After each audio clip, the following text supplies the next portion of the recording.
Ito ang bignay, isang native Philippine fruit. Bihira tayo makakita nito dahil hindi ito karaniwang itinitinda sa mga fruit stand. Pero alam niyo bang edible ito at ginagawa pang jam at wine? Manatin.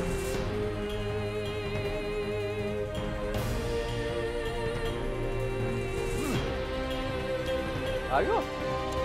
Kung aktibo kayo sa social media, posibleng napanood niyo na ang bignay fruit sa contempt ng vlogger at nature storyteller na si Celine Murillo. Ito naman ang kwento natin tungkol sa tagakwento. Kamakailan, isang vlogger ang nakaagaw ng atensyon ng mga Pinoy netizens dahil sa kanyang unique content sa social media, ang pagpapakilala sa flora and fauna ng Pilipinas. Siya si Celine Murillo, isang biodiversity advocate at nature storyteller. Puting ibon pero hindi swan, malamang egret yan. Katulad nito, isang little egret. Patapos na ang pandemya noong 2022 nang mag-decide si Celine at ang mister niyang si Dennis na lakbayin ang bansa sakay ng kanilang customized camper van, si Ellie. Parang meron dun, no? Babe. Danan. Ayun, no? Andiyan pa rin siya, oh. At dahil matyaga, nakakakita at nakukunan nila ang mga mailap na ibon tulad ng flame-crowned flower pecker na matatagpuan lang sa Mindanao. At kamakailan lang, nakapag-overnight pa sila sa Masungi Georeserve sa Baras Rizal. At ngayon, muling pinag-uusapan ang Masungi Georeserve. Dahil ang Hollywood actor at eco-warrior na si Leonardo DiCaprio ay nanawagan para sa proteksyon ng lugar at ng mga mountain ranger mula sa mga mapanirang illegal activities.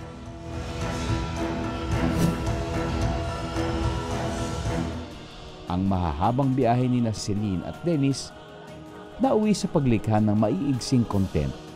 Bakit nga ba hit na hit sa social media ang kanyang patrivia? Tagpo, alangas at hagimit. Alam niyo ba kung ano mga ito? Malamang hindi. Believe it or not, lahat ng yan ay prutas na matatagpuan sa Pilipinas. At recently, nakilala yan ng mga netizens dahil sa isang vlogger ng nature lover. Popular na kinukultivate bilang ornamental ang kapal-kapal baging.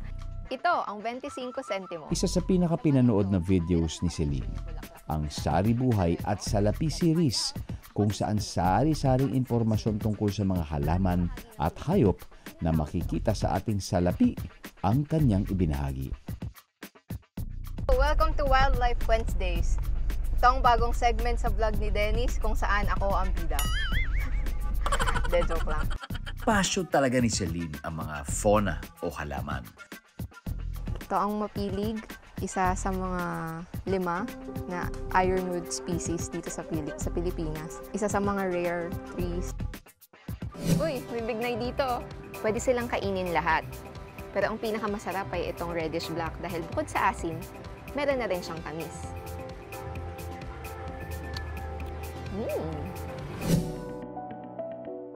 Sa ngayon ay mahigit 1.6 million na ang followers ni Celine sa social media.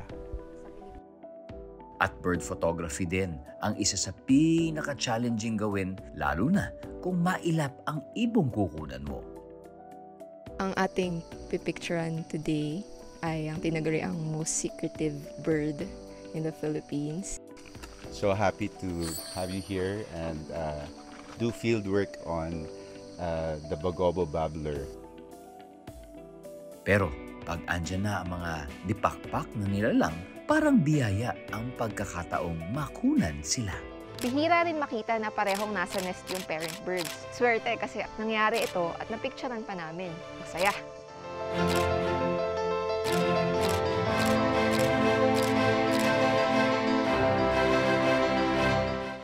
Nakatutuwang malaman na may mga katulad ni Celine Murillo na ginagamit ang social media para magbahagi ng tamang kaalaman tungkol sa kalikasan at sa ating mundo. Para sa amin, isa kang amazing Earth Hero.